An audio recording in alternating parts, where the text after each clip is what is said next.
গত কয়েকদিন হলে আমাদের আন্দোলন শুরু করেছি। আপনারা বিগত দিনের ইতিহাস জানেন, বেসরকারি শিক্ষকদের আন্দোলন ছাড়া কি আপনারা একটু কথা জীবনে পেয়েছেন? পাননি, এবারও পাবেন না। এই আন্দোলন সাকসেসফুল করতে হলে সকল শিক্ষককে মাঠে নামতে হবে। আমাদের দাবি ন্যায্য দাবি।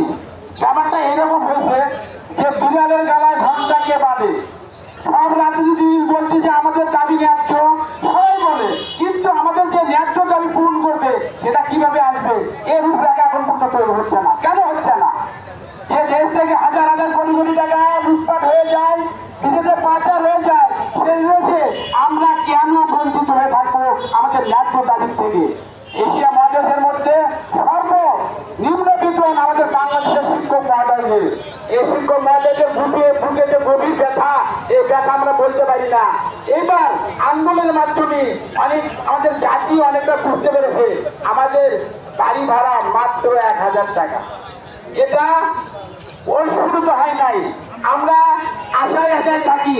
আমরা ভোরের সূর্য উঠবে কিন্তু আমাদের আশার ফুল ফোটে না। কেন ফোটে না? আমরা এই যে বিভিন্ন আমলা আছে, আমলাতান্ত্রিক জটিলতা, আমরা এই জটিলতার মধ্যে পড়েছি। ওরা চায় না আমরা